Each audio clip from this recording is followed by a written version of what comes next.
Hello everyone. If you like my video, please subscribe, like and share it for watching upcoming videos. Thank you. Hello students, I hope everyone is doing well. Today I am going to start a new lesson 3, that is element, compounds and mixtures. We are going to start the classification of matter. In lesson 1, you have already done in details the matter. Matter, what you have learned in the lesson 1, that matter is anything that has mass, occupies space and can be perceived by senses. So matter can be found in 3 forms: solid, liquid and gas, and their various intermolecular structures, their various forms have been discussed in lesson 1. Now I am going to teach further about this matter. Classification of matter. Matter can be classified into 2 broad categories, that is pure substance and impure substance. Impure substance is also known as mixture. Okay, now what is this pure substance? Pure substance have a definite chemical composition and having definite physical and chemical properties, and they are all homogeneous in nature. Now pure substance are again categorized into elements and compounds. That means elements and compounds are coming under the pure substance categories. In impure substance, which are also known as mixtures, they are again categorized into 2 types, that is homogeneous and heterogeneous. This part we will learn in the later part of this lesson, but today in this part we are going to learn about the pure substance. In the pure substance, first we will learn about the elements, then compounds. Okay, so let us see about the elements, little bit idea let us take. Elements have been again parted into 4 major types. Actually 2 major types are there, but which don't follow the rules coming under the category of metal and non-metal. They are again parted into special types of. Elements are again parted into 4 types. First type is the metals, second is the non-metals, third is the metalloids, and fourth is the inert gases. These all we are going to discuss today in this session. Now coming to the compounds. Compounds are again divided into 2 types. Inorganic, the metals we are getting from the minerals and ores. Now organic, which are also known as hydrocarbon, carbon compounds are also known as organic compounds. Let us see the definition of element first. What is element? An element is a pure substance which cannot be converted into any more simple substance by physical and or any chemical processes. Let us see the definition once again. It is a pure substance which cannot be converted to any or cannot be converted to any simpler substances than itself by physical or chemical means. Let us take an example of this, like hydrogen, chlorine, nitrogen, oxygen, etc. It is the basic substance. So elements can be told as a basic substance by which other substances are made. Other substances, it can be compound, it can be mixture, are made up of this basic substance known as element. Then how this element is made up of? What is the unit of the element? It is made up of atoms. So the unit of an element is atom. If I take an example, let us take a coin made up of gold. Now you know gold symbol is AU. Now suppose gold is made up of so many atoms are there. Gold is a solid, so atoms will be closely packed. You have learned in lesson 1. So in this way the gold atoms are there. Now can you say that the gold atoms are this atom, are they similar in nature? This atom, all are same. That means the atoms by which the full element is made up of are all identical in nature. That means they are made up of one kind of atoms only. One kind of atoms only means what? That means they are all same. Any atom I can pick up from a given element, they will be all same. If I take here another element, suppose I take silver, then these are also made up of atoms. Then this atom and these atoms are not same. But this atom and this atom are same. This atom and this atom are same. because they are of the same element. Okay. Now coming to the next.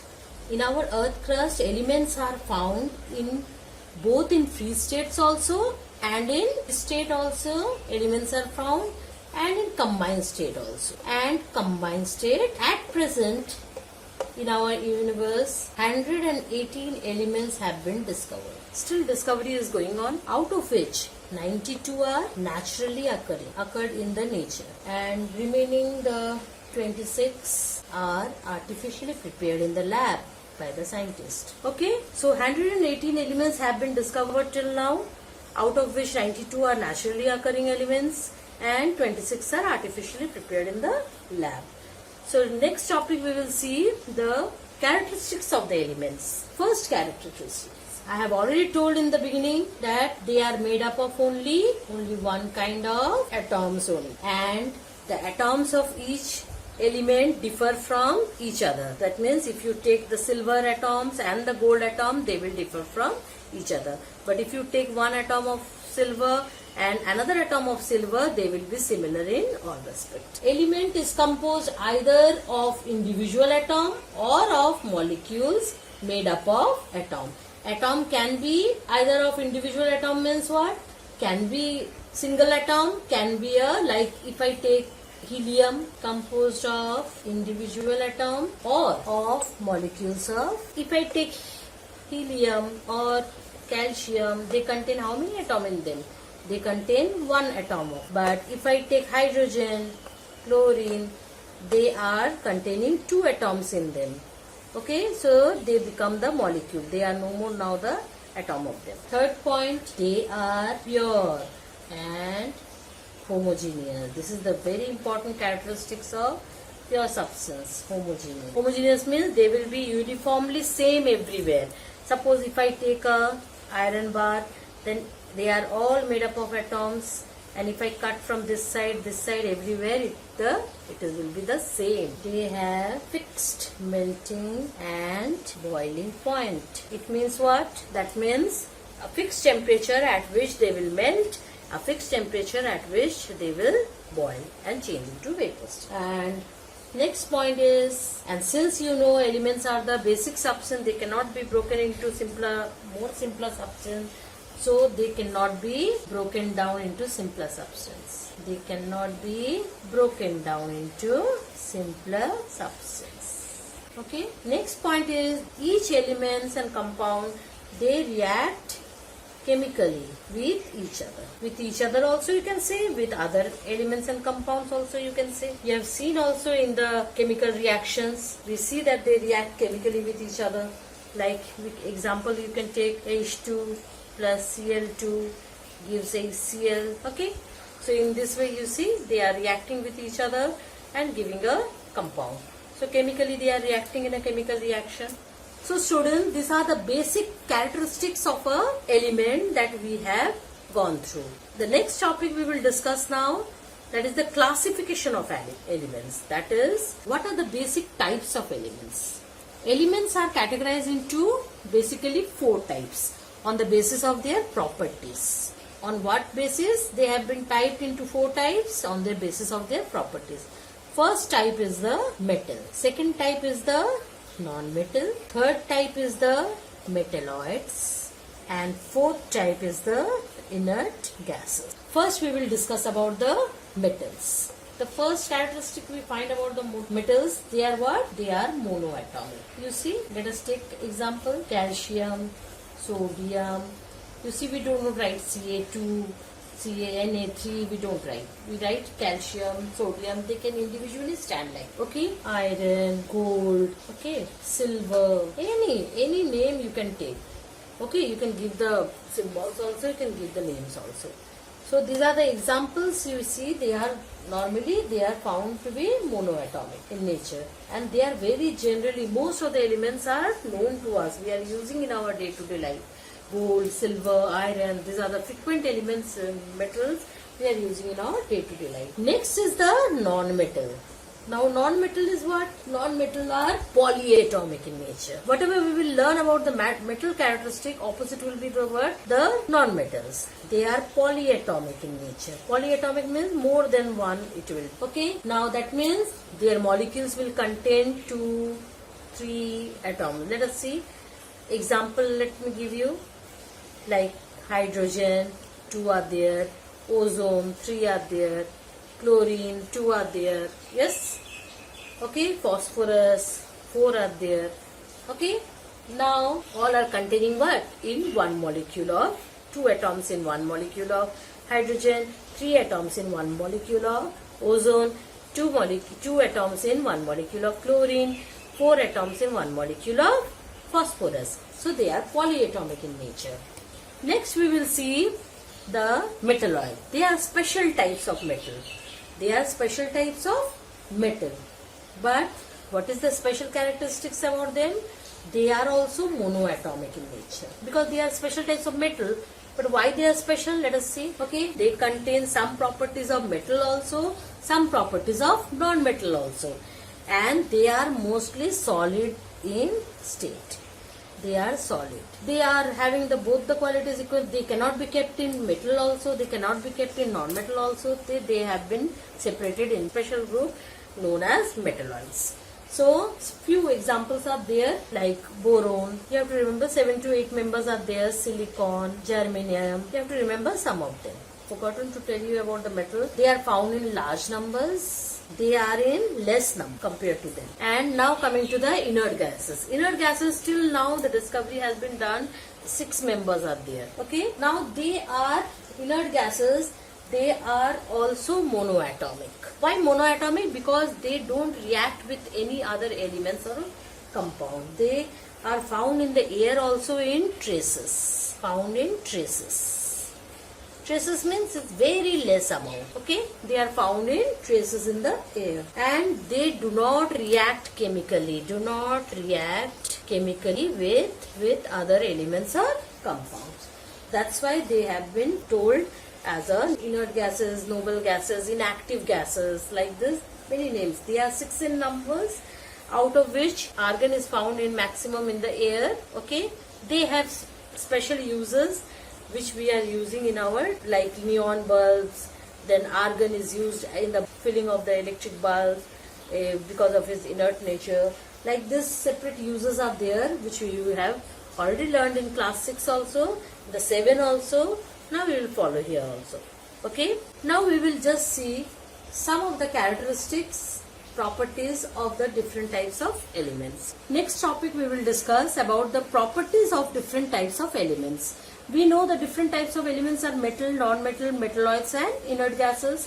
So let us see how metal differs from non-metal, and special types of metalloids, how they are different, and about the inert gases also. Few of the points I have already discussed in the beginning, but now I will discuss in details. You will get this in your book also in a table manner in page number 22. So please read them nicely along with the exception. Exceptions are very important. Now the first point is what? Metals have metallic luster. Metallic luster. Luster means they are having the shining, proper shining. But here they don't have. Whatever the points you will get here, the opposite will be the almost maximum of the points you will get there. They have no luster. Okay, they are dull. Now you know that the exceptions are there. Other than exception, in general rules I am telling, you will see in your table also in the last part that they have given all the exceptions together.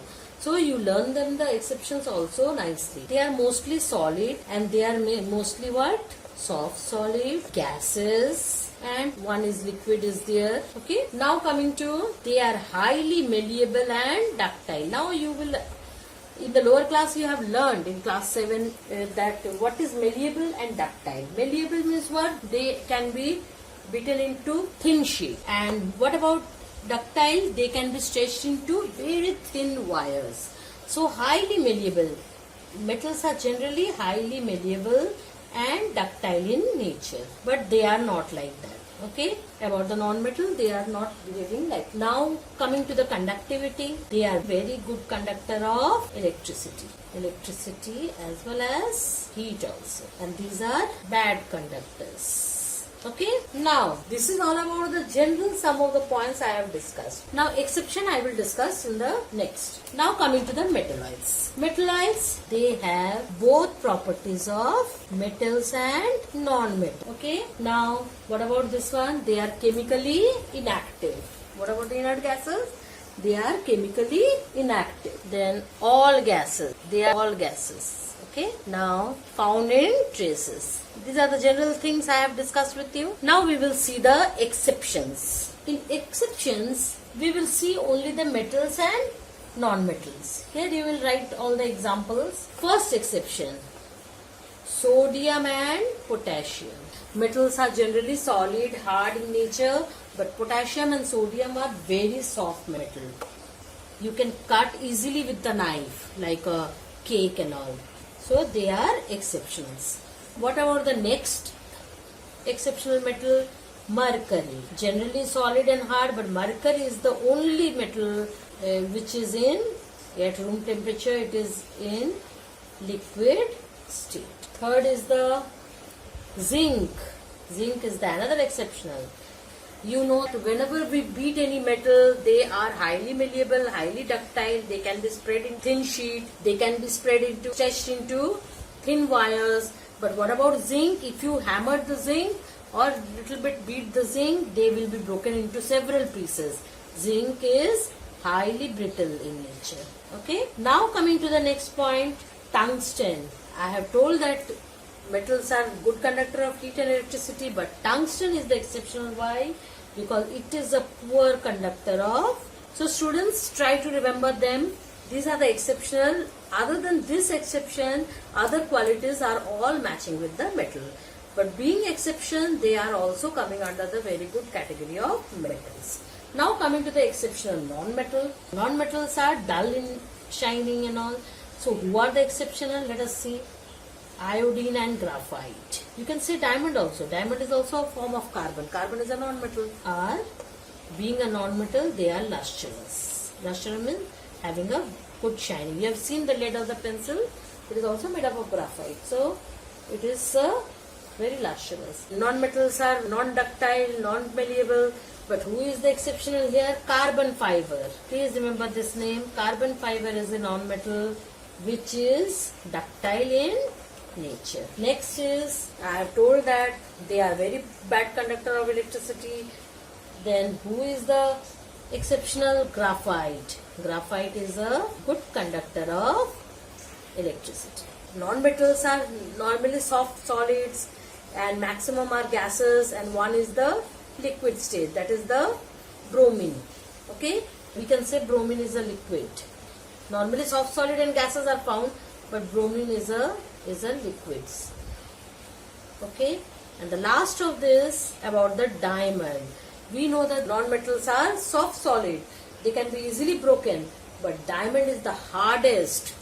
Diamond is the being a non-metal, because diamond is a form of carbon, allotropic form of carbon. Diamond is the hardest known substance, but it occurs in nature. You know, in the coal mines it can be found, naturally occurring substance. Okay, so students, please learn them nicely, the exceptions, because normally small questions are put from the exception only. So today we have gone through the elements, so please learn them since you are having the books with you. So be in good health. Have a good day. Thank you.